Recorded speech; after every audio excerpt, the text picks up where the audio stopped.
নমস্কাৰ আজি মই আপোনালোকৰ বাবে হুইপ ক্ৰীমৰ ওপৰত এই ভিডিঅ'টো তৈয়াৰ কৰিছোঁ। আপোনালোক যিসকলে এই ভিডিঅ'টো চাইছে তেওঁলোকৰ নিশ্চয় হুইপ ক্ৰীমৰ ওপৰত অলপ হ'লেও জ্ঞান আছে। হুইপ ক্ৰীম হৈছে non diary man-made product. Whip cream তৈয়াৰ কৰিবলৈ গৰু বা ম'হৰ গাখীৰ ব্যৱহাৰ কৰা নহয়। ইয়াৰ মূল ইনগ্ৰেডিয়েণ্ট হৈছে পাম অইল। হুইপ ক্ৰীম নিৰ্দিষ্ট প্ৰেছাৰ টেম্পাৰেচাৰত মেচিনত বনোৱা হয়। কেতিয়াও আপোনালোকে ইয়াক ঘৰত তৈয়াৰ কৰিব নোৱাৰে। আপোনালোকে বহুত ভিডিঅ' দেখিব যে গাখীৰৰ ওপৰৰ মলাই লৈ আপোনালোকে কেনেদৰে হুইপ ক্ৰীম তৈয়াৰ কৰিব পাৰি তেনেকুৱা ধৰণৰ ভিডিঅ' দেখিব। কিন্তু মনত ৰাখিব তেনেদৰে আপোনালোকে কেতিয়াও হুইপ ক্ৰীম তৈয়াৰ কৰিব নোৱাৰে। গাখীৰৰ সৰ ব্যৱহাৰ কৰি ইউটিউব ভিডিঅ' চাই আপোনালোকে ঘৰতে হুইপ ক্ৰীম তৈয়াৰ কৰিব পাৰিব। কিন্তু সেই ক্ৰীমখিনি আপোনালোকে কেতিয়াও কেক সজাবৰ বাবে ব্যৱহাৰ কৰিব নোৱাৰিব। অতি কম তাপমাত্ৰাতে গলি যায়। গতিকে আপোনালোকে ঘৰতে হুইপ ক্ৰীম তৈয়াৰ কৰাৰ কথা কেতিয়াও নাভাবিব। আপোনালোকৰ সময় আৰু পইচা লগতে বস্তুখিনি এনেই নষ্ট হ'ব। গাখীৰৰ পৰা তৈয়াৰ কৰা হুইপ ক্ৰীমো আছে, কিন্তু সেই ক্ৰীমৰ দাম বহুত বেছি। গতিকে কমাৰ্চিয়েল ইউজৰ কাৰণে আপোনালোকে ভিডিঅ'ত যিটো হুইপ ক্ৰীম দেখিছে তেনেধৰণৰ হুইপ ক্ৰীম ব্যৱহাৰ কৰাই ভাল। আৰু কমাৰ্চিয়েলি সাধাৰণতে এনেধৰণৰ হুইপ ক্ৰীমেই ব্যৱহাৰ কৰা হয়, কেতিয়াও ডায়েৰী হুইপ ক্ৰীম ব্যৱহাৰ কৰা নহয়। আৰু কমাৰ্চিয়েলি ইউজ কৰা এই হুইপ ক্ৰীমসমূহ কিদৰে তৈয়াৰ কৰিছে তাক যদি আপোনালোকে চাব বিচাৰে তেতিয়াহ'লে আপোনালোকে যিটো ক্ৰীম কিনিব তাৰ সেই পেকেটটোতে উল্লেখ থাকে যে কোনবিলাক সামগ্ৰী ব্যৱহাৰ কৰি সেই ক্ৰীমটো তৈয়াৰ কৰিছে।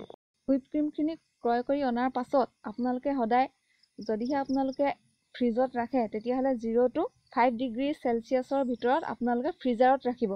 ঠাণ্ডা দিনেই হওক বা গৰম দিনেই হওক সদায় 0 to 5 ডিগ্ৰী চেলচিয়াছৰ ভিতৰতে ৰাখিব। আপোনালোকে পেকেটটো নুখোলাকৈও তাতকৈ কম তাপমাত্ৰাত ৰাখে তেতিয়াহ'লে গাখীৰ যিদৰে দৈ হ'বলৈ আৰম্ভ কৰে এই ক্ৰীমখিনিও ঠিক তেনেদৰে দৈৰ দৰে হৈ পৰে। গতিকে আপোনালোকে সদায় ষ্ট'ৰ কৰোঁতে সাৱধান হ'ব। 0 to 5 ডিগ্ৰী চেলচিয়াছৰ ভিতৰতে ৰাখিব। চাওক, এই দুটা ক্ৰীম মই ফ্ৰিজাৰৰ পৰা উলিয়াই আনিছোঁ। ইয়াত বৰফ লাগিয়ে আছে দেখিছে আপোনালোকে। আৰু এইটো ক্ৰীম মই ৰাতিয়ে ফ্ৰিজাৰৰ পৰা উলিয়াই তলত ৰাখিছিলোঁ যাতে ক্ৰীমখিনি ভালদৰে গলি যায়। এটা কথা মনত ৰাখিব, ক্ৰীমখিনি বিট কৰিবৰ বাবে সদায় ক্ৰীমখিনি লিকুইড অৱস্থাত থাকিব লাগিব। তাত যাতে কোনো ধৰণৰ আইচ ক্ৰিষ্টেল নাথাকে আৰু লগতে ই ঠাণ্ডা হৈ থাকিব লাগিব। যদিহে আপোনালোকে ফ্ৰিজাৰৰ পৰা উলিয়াই ভালদৰে গলিবলৈ নৌপাওঁতে যদি তাক হুইপ কৰে ই অতি সোনকালে হুইপ হ'ব, কিন্তু আকৌ হঠাতে ই অতি সোনকালে গলিও যাব। আৰু আইচ ক্ৰিষ্টেল থকা অৱস্থাতে হুইপ কৰিলে সেই ক্ৰীমখিনিয়ে যদি আপোনালোকে যদি কেকটো সজায় কেকটো দেখিবলৈ বেয়া হ'ব, ক্ৰীমখিনি হয়তো ফাটিও যাব। গতিকে সদায় আপোনালোকে তাক বিট কৰাৰ আগতে এটা লিকুইড অৱস্থালৈ আনি ল'ব আৰু মনত ৰাখিব যাতে ক্ৰীমখিনি ঠাণ্ডা হৈ থাকে। ক্ৰীমখিনি পেকেটটোৰ পৰা উলিওৱাৰ আগত ভালদৰে জোকাৰি ল'ব। ক্ৰীমৰ পেকেটটো খুব সাৱধানেৰে হাতেৰে ফালি লৈ আপোনালোকে এটা পাত্ৰত নিজৰ প্ৰয়োজন অনুসৰি লৈ ল'ব। কেতিয়াও আপোনালোকে ক্ৰীমৰ ওপৰৰ অংশটো কিন্তু কাটি নেপেলাব। ক্ৰীমখিনি প্ৰয়োজন অনুসৰি লোৱাৰ পাছত আপোনালোকে পুনৰ পেকেটটো আগৰ দৰে ওপৰত আপোনালোকে আলপিন বা ষ্টেপুল মাৰি আকৌ আপোনালোকে ফ্ৰিজাৰতে ৰাখিব। আপোনালোকে যদি ক্ৰীমখিনি পেকেটটোতে ৰাখিব নিবিচাৰে তেতিয়াহ'লে যিকোনো এটা এয়াৰটাইট কণ্টেইনাৰত ক্ৰীমখিনি ভৰালে তাক পুনৰ আপোনালোকে ফ্ৰিজাৰত ৰাখক। আৰু এনেদৰে আপোনালোকে 12 মাহ পৰ্যন্ত এই ক্ৰীমখিনি ফ্ৰিজাৰত ষ্ট'ৰ কৰিব পাৰিব। এতিয়া আপোনালোকে উলিয়াই লোৱা ক্ৰীমখিনি প্ৰথমে আপোনালোকে মিডিয়াম স্পীডত আপোনালোকে বিট কৰক। আৰু এটা কথা মনত ৰাখিব, আপোনালোকে কেতিয়াও মেনুৱেল হেণ্ড ব্লেণ্ডাৰ দি ক্ৰীমখিনি বিট কৰিব নোৱাৰে। ক্ৰীমখিনি বিট কৰিবৰ বাবে আমাক সদায় ইলেক্ট্ৰিক হেণ্ড ব্লেণ্ডাৰেই প্ৰয়োজন হ'ব। বহুতে মিক্সাৰ গ্ৰাইণ্ডাৰতো ক্ৰীমখিনি বিট কৰি দেখুৱায়, কিন্তু তেনে কৰিলেও সেই ক্ৰীমখিনি গলি যাব। গতিকে আমাক ক্ৰীম বিট কৰিবলৈ সদায় ইলেক্ট্ৰিক হেণ্ড ব্লেণ্ডাৰৰে প্ৰয়োজন হ'ব। প্ৰথমে আপোনালোকে মিডিয়াম স্পীডত ক্ৰীমখিনি বিট কৰিব আৰু যেতিয়া অলপ ডাঠ হোৱা যেন দেখিব তেতিয়া আপোনালোকে হাই স্পীড কৰি দিব। ব্লেণ্ডাৰৰ স্পীড আপোনালোকে হাই কৰি দিব। আৰু এনেদৰে যদি আপোনালোকে প্ৰথম মিডিয়াম স্পীড আৰু তাৰপিছত হাই স্পীডত যদি ক্ৰীমখিনি বিট কৰে তেতিয়াহ'লে ক্ৰীমখিনিৰ এটা উজ্জ্বলতা থাকিব। আৰু এনেদৰে বিট কৰা হুইপ ক্ৰীমে যদি আপোনালোকে কেকটো সজায় কেকটো দেখিবলৈ বহুত ধুনীয়া হ'ব। কিন্তু তাকেই নকৰি যদি আপোনালোকে ডাইৰেক্ট হাই স্পীডত আপোনালোকে ক্ৰীমখিনি বিট কৰে হয়তো আপোনালোকৰ বিট হওঁতে খুব বেছি সময় নল'ব, খুব কম সময়তে আপোনালোকৰ ক্ৰীমখিনি বিট হৈ উঠিব। কিন্তু আপোনালোকে সেইখিনি ক্ৰীমে যেতিয়া কেকটো তৈয়াৰ কৰিব বা কেকটো সজাব তেতিয়া কিন্তু কেকটোত আপোনালোকে কিছুমান ক্ৰেক দেখিবলৈ পাব। ক্ৰীমখিনি বিট কৰিবৰ বাবে কিমান সময় লাগিব বুলি সুধিলে তাৰ উত্তৰটো দিব পৰা নহয়, কিয়নো আপোনালোকে যদি কম ক্ৰীম লয় তেতিয়াহ'লে সময় কম লাগিব আৰু যদি আপোনালোকে বেছি ক্ৰীম লয় তেতিয়াহ'লে আমাক টাইম বেছি লাগিব। গতিকে এইটো ক্ৰীমখিনিৰ পৰিমাণৰ ওপৰতহে নিৰ্ভৰ কৰে যে আমাক ক্ৰীমখিনি বিট কৰিবলৈ কিমান সময় লাগিব। ক্ৰীমখিনি আপোনালোকে চকুৰে চায়ে আপোনালোকে ধৰিব পাৰিব যে ক্ৰীমখিনি ভালদৰে বিট হৈছে নে নাই হোৱা। যদি ভাবিছে আপোনালোকে যে ক্ৰীমখিনি বিট হৈ গৈছে তেতিয়াহ'লে আপোনালোকে ব্লেণ্ডাৰৰ ছুইচটো অফ কৰি ক্ৰীমখিনিত ব্লেণ্ডাৰ এডাল ভৰাই আকৌ ওপৰলৈ দাঙি তাক জোকাৰি চাব। যদিহে ক্ৰীমখিনি তাৰ পৰা এৰাই নাযায় তেতিয়াহ'লে গম পাব যে ক্ৰীমখিনি খুব ভালদৰে বিট হৈ গৈছে। আৰু এটা কথা, আপোনালোকে যদি ক্ৰীমখিনি অভাৰ বিট কৰে তেতিয়াহ'লে ক্ৰীমখিনি কিন্তু বহুত বেছি টান হৈ যাব আৰু সেই ক্ৰীমখিনিয়ে আপোনালোকে কেকটো সজাব নোৱাৰিব। যদিহে আপোনালোকে অভাৰ বিট কৰি পায় তেতিয়াহ'লে সেই ক্ৰীমখিনি আপোনালোকে কেকৰ যিসমূহ লেয়াৰ বনাব সেই লেয়াৰৰ মাজত আপোনালোকে ব্যৱহাৰ কৰক। নহ'লে অভাৰ বিট হৈ যোৱা ক্ৰীমখিনিৰ লগত পুনৰ লিকুইড ক্ৰীম অলপ লগাই আপোনালোকে এখন চিলিকন স্পাটুলাৰে খুব ভালদৰে ঘনাই আপোনালোকে মিক্স কৰি থাকক। তেতিয়া আকৌ ক্ৰীমখিনি অলপ ঢিলা হৈ যাব আৰু আপোনালোকৰ ব্যৱহাৰ কৰিবলৈ সুবিধা হ'ব। অভাৰ বিট হোৱা ক্ৰীম ব্যৱহাৰ কৰিও আপোনালোকে কোনো ধৰণৰ ফুল তৈয়াৰ কৰিব নোৱাৰে বা কৰিলেও ফুলপাহ দেখিবলৈ বেয়া হ'ব। আৰু তেনেদৰে ভালদৰে বিট নকৰা ক্ৰীম এখিনি লৈও আপোনালোকে ফুল তৈয়াৰ কৰিব নোৱাৰে। তেনে ক্ৰীমেৰে আপোনালোকে যদি ফুল বনায় তেতিয়াহ'লে ফুল কলি যাব। আপোনালোকে এবাৰ বা দুবাৰ ক্ৰীমখিনি বিট কৰিলে কিন্তু সঠিক ৰিজাল্ট নাপাবও পাৰে। তাৰ কাৰণে আমাক কিছু প্ৰেক্টিচৰো প্ৰয়োজন।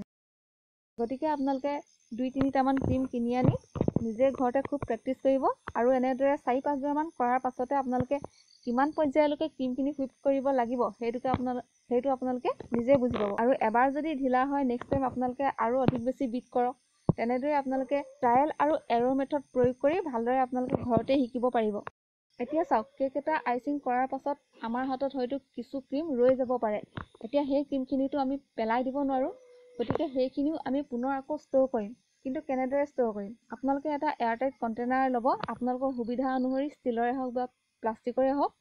তাত আপোনালোকে ক্ৰীমখিনি ভৰাই, মানে যিখিনি ক্ৰীম আপোনাৰ ৰৈ গৈছিল সেই ক্ৰীমখিনি ভৰাই পুনৰ আপোনালোকে ফ্ৰিজাৰত আকৌ ৰাখি দিয়ক। আৰু সেই ক্ৰীমখিনি আপুনি 7 দিনৰ ভিতৰত পুনৰ ইউজ কৰক। ফ্ৰিজাৰৰ পৰা সেই ক্ৰীমখিনি উলিয়াই অনাৰ পাছত দেখিব যে সেইখিনি যথেষ্ট টান হৈ গৈছে। আপোনালোকে সেই ক্ৰীমখিনিৰ ওপৰতে ইলেক্ট্ৰিক ব্লেণ্ডাৰডাল পুনৰ আপোনালোকে ইউজ কৰক। চাওক, মই আপোনালোকক কৰি দেখুৱাইছোঁ। এইখিনি মোৰ যোৱাকালি ৰাহি হৈ যোৱা ক্ৰীম। এইখিনি মই এতিয়া ফ্ৰিজাৰৰ পৰা উলিয়াই আনিছোঁ আৰু মই ইয়াক কিদৰে ইউজ কৰোঁ আপোনালোকক তাকেই দেখুৱাইছোঁ। চাই লওক। আপোনালোকৰে ভাগ্য বেয়া নে মোৰে ভাগ্য বেয়া, কাৰেণ্টটো গ'ল। হ'লেও কোনো কথা নাই, মই এতিয়া এইটো আপোনালোকক ইনভাৰ্টাৰ পইণ্টত লগাই দেখুৱাম। চাওক, এতিয়া চাওক, এইখিনি নতুন ক্ৰীম মই লৈছোঁ, দেখিছে?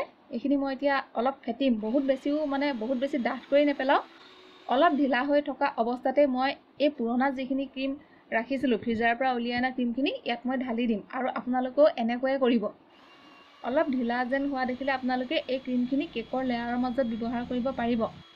পৰাপক্ষত আপোনালোকে কৰা ক্ৰীমখিনি কেকৰ লেয়াৰৰ মাজত দিবলৈ চেষ্টা কৰক। কিয়নো আপোনালোকে কেকৰ বাহিৰ অংশটোত যদি এই ক্ৰীমখিনি দিবলৈ যায় তেতিয়াহ'লে দেখিব যে তাৰে মাজত কিছুমান সৰু সৰু গোটা গোটা টাইপ হৈ থাকিব। সেইখিনি সাধাৰণতে ভালদৰে ব্লেণ্ডাৰডালে হয়তো তাক বিট কৰিব নোৱাৰিলে, সেইকাৰণে তেনেকুৱা হৈ আছে। আৰু তেনে ক্ৰীমেৰে আপুনি যদি কেকটো সজাবলৈ যায় কেকটো দেখিবলৈ বেয়া হৈ পৰিব। গতিকে আগৰ যিখিনি ক্ৰীম আছিলে সেইখিনি সদায় কেকৰ লেয়াৰৰ মাজতে আপোনালোকে দিবলৈ যত্ন কৰিব। এতিয়া গৰম দিনত এটা সমস্যা হৈছে, সাধাৰণতে কেতিয়াবা কি হয়, আমি ক্ৰীমখিনি অলপ দেৰি হোৱাৰ পাছত ই গলি যায়। গৰম দিনত আপোনালোকে ক্ৰীম বিট কৰোঁতে সদায় এটা ডাঙৰ পাত্ৰত অলপ পানী আৰু কিছু আইচৰ টুকুৰা দি ল'ব আৰু তাৰ ওপৰত এটা সৰু পাত্ৰ ভৰাই তাতে ক্ৰীমখিনি লৈ আপোনালোকে বিট কৰিব। এনেদৰে বিট কৰিলে ক্ৰীমখিনি সহজতে গলি নাযায়। আৰু গৰমৰ দিনত পৰাপক্ষত আপোনালোকে কেকটো যিমান সোনকালে পাৰে সিমান সোনকালে আইচিং কৰিবলৈ যত্ন কৰক। আৰু আপোনালোকে গৰমৰ দিনত ক্ৰীমৰ লগত কেতিয়াও লিকুইড কালাৰ ইউজ নকৰিব। লিকুইড কালাৰ যদি ইউজ কৰে কেকৰ ক্ৰীমখিনি গলি যায়।